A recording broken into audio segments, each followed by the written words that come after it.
Hello friends, welcome to Lakshmi kitchen. આજે હું તમારી સાથે ઢાબા સ્ટાઇલ પંજાબી શાકને પણ ભૂલાવી દે તેવું લસુની મેથીનું શાક શેર કરવાની છું. આ બહુ જ ટેસ્ટી બને છે. જો તમારા બાળકો મેથી ના ખાતા હોય તો તમે એકવાર આ રીતે ચોક્કસથી બનાવજો. આ રીતે બનાવશો તો બિલકુલ કડવું નહીં લાગે. તમે આને રોટલી, પરાઠા, મકાઈની રોટલી કે પછી બાજરીના રોટલા સાથે સર્વ કરી શકો છો. તો ચાલો બનાવવાનું શરૂ કરીએ. લસુની મેથી મસાલા બનાવવા માટે અહીંયા મેં 250 ગ્રામ મેથી લીધી છે. મેથીને મેં સાફ કરીને સારી રીતે ધોઈને કોરી કરી લીધી છે. એને આપણે આ રીતે થોડી મોટી મોટી કટ કરી લઈશું અને વધારે ઝીણી કટ કરવાની જરૂર નથી. ત્યાર પછી આપણે એક મિક્સર જાર લઈશું. એમાં 1 ટેબલસ્પૂન શેકેલા સિંગદાણા ઉમેરીશું, 1 ટેબલસ્પૂન શેકેલા દાળિયા લઈશું અને 1 ટેબલસ્પૂન બેસનની સેવ ઉમેરીશું. અહીંયા મેં નાઇનોલ સેવ લીધી છે. તમે એની જગ્યાએ પાપડી ગાંઠિયા કે પછી ભાવનગરી ગાંઠિયા લઈ શકો છો. તો એનો મેં આ રીતે પાવડર કરી લીધો છે. હવે એમાં આપણે 2 થી 3 ટેબલસ્પૂન જેટલું પાણી ઉમેરીશું અને એને ફરીથી ગ્રાઇન્ડ કરીને એની પેસ્ટ બનાવી લઈશું. તો આ રીતની પેસ્ટ તૈયાર કરવાની છે. એને આપણે એક બાઉલમાં કાઢી લઈશું. હવે આપણે ફરીથી એ જ મિક્સર જારમાં ટામેટાં ઉમેરીશું. અહીંયા મેં 2 નાની સાઇઝના ટામેટાં લીધા છે. તમે જો મોટું ટામેટું લેતા હોય તો 1 લેવાનું. સાથે જ આપણે 1 ઇંચ આદુનો ટુકડો અને 1 લીલું મરચું ઉમેરીશું. હવે આને આપણે એકદમ સારી રીતે ગ્રાઇન્ડ કરી લઈશું. હવે એક પેન લઈશું. એમાં 2 ટીસ્પૂન જેટલું તેલ ઉમેરીશું. તેલ ગરમ થાય એટલે એમાં 10 થી 12 જેટલી લસણની કળીઓ ઉમેરીશું.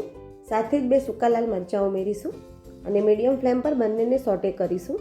અહીંયા લસણ ગુલાબી કલરનું થાય ત્યાં સુધી એને સાતળવાનું છે. લસણ ગુલાબી થઈ ગયું છે તો હવે એમાં આપણે કટ કરેલી મેથી ઉમેરીશું. અહીંયા મેં 250 ગ્રામ મેથી લીધી છે. તમારે જો વધારે મેથી લેવી હોય તો તમે લઈ શકો છો. હવે આપણે મેથીની ભાજીને સાતળી લઈએ. તો આમાં જે પણ પાણીનો ભાગ છે એ બધો બળી જાય ત્યાં સુધી એને થવા દેવાની છે. મેથી આ રીતે થોડી શ્રીંક થઈ જાય એટલે એમાં આપણે મીઠું ઉમેરીશું. અહીંયા મેં 1/4 ટીસ્પૂન જેટલું મીઠું ઉમેર્યું છે. આ સમયે મેથીમાં મીઠું ઉમેરવાથી મેથીની કડવાશ ઓછી થઈ જાય છે. તો તમે જોઈ શકો છો મેથી સરસ રીતે સંતળાઈ ગઈ છે અને તેલ થોડું અલગ થવા લાગ્યું છે. હવે આપણે મેથીને પ્લેટમાં કાઢી લઈશું અને શાકનો વઘાર કરીશું. હવે એ જ પેનમાં હું ફરીથી 2 ટેબલસ્પૂન જેટલું તેલ ઉમેરી દઈશ. તેલ ગરમ થઈ જાય એટલે એમાં 1/2 ટીસ્પૂન જેટલું જીરું ઉમેરી દઈશું. જીરું તતડે એટલે 2 ટેબલસ્પૂન જેટલું ઝીણું કાપેલું લસણ ઉમેરી દઈશું. અહીંયા આપણે લસણની મેથી બનાવી રહ્યા છીએ એટલે આ શાકમાં લસણનું પ્રમાણ થોડું વધારે આવશે. તમારે જો ઓછું લસણ લેવું હોય તો તમે લઈ શકો છો. લસણને આપણે એકદમ સરસ ગુલાબી થાય ત્યાં સુધી થવા દેવાનું છે.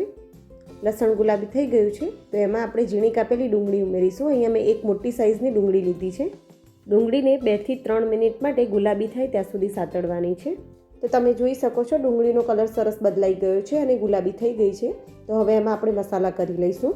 1 ટેબલસ્પૂન લાલ મરચું પાવડર ઉમેરીશું, 1 ટીસ્પૂન ધાણા જીરું પાવડર ઉમેરીશું, 1/2 ટીસ્પૂન હળદર પાવડર, સ્વાદ મુજબ મીઠું લઈશું, 1/2 ટીસ્પૂન કિચન કિંગ મસાલો અને 1/4 ટીસ્પૂન ગરમ મસાલો ઉમેરી દઈશું. બધા મસાલાને એકદમ સારી રીતે મિક્સ કરી લઈએ. આ સમયે ગેસની ફ્લેમ એકદમ સ્લો રાખવાની છે, નહીં તો મસાલા બળી જશે. હવે આપણે જે ટામેટાની પેસ્ટ બનાવીને રાખી હતી એ ઉમેરી દઈશું. અહીંયા મેં 2 નાની સાઇઝના ટામેટાં લીધા છે. હવે બધી વસ્તુને એકદમ સારી રીતે મિક્સ કરી લઈશું. ટામેટામાંથી જ્યાં સુધી તેલ અલગ ના થાય ત્યાં સુધી એને સાંતળવાના છે. તો 2 થી 3 મિનિટમાં તમે જોઈ શકો છો ટામેટામાંથી તેલ અલગ થવા લાગ્યું છે. હવે 1/2 ટીસ્પૂન જેટલી કસૂરી મેથીને આ રીતે હાથેથી ક્રશ કરીને ઉમેરીશું. મિક્સ કરી લઈશું. સાથે જ આપણે જે દાળિયા, સિંગદાણા અને સેવની પેસ્ટ બનાવીને રાખી હતી એ ઉમેરી દઈશું.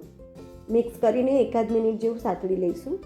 ત્યાર પછી એમાંથી આ રીતે થોડું તેલ અલગ થવા લાગે એટલે એમાં આપણે અડધા કપ જેટલું પાણી ઉમેરીશું અને સારી રીતે મિક્સ કરી લઈશું. ગ્રેવીની થિકનેસ તમને જે રીતે ગમે એ રીતે તમે રાખી શકો છો.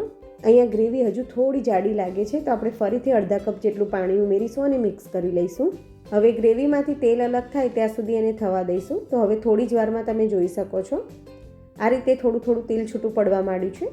તો હવે જે આપણે મેથી સાતળીને રાખી છે તે ઉમેરી દઈશું. હવે એકદમ સારી રીતે મિક્સ કરી લઈશું. સાથે જ 1/2 ટીસ્પૂન આપણે ચાટ મસાલો ઉમેરીશું અને 1/4 ટીસ્પૂન જેટલો આમચૂર પાવડર ઉમેરીશું. આનાથી શાકનો ટેસ્ટ બહુ જ સરસ ચટપટો આવશે. તમારી પાસે આમચૂર પાવડર ના હોય તો તમે અડધા લીંબુનો રસ ઉમેરી શકો છો. આ શાક આ રીતનું થોડું ઢીલું સરસ લાગે છે. તો તમે જોઈ શકો છો તેલ છૂટું પડી ગયું છે. તો આપણે ગરમા ગરમ શાકને સર્વ કરી લઈશું. આ શાક તમે રોટલી, ભાખરી કે પછી કોઈ પણ જાતના રોટલા સાથે સર્વ કરી શકો છો. આ શાક બહુ જ ટેસ્ટી બને છે. તો તમે આ રેસીપી એકવાર ચોક્કસથી ટ્રાય કરજો અને કોમેન્ટમાં જણાવજો કે તમને મારી રેસીપી કેવી લાગી.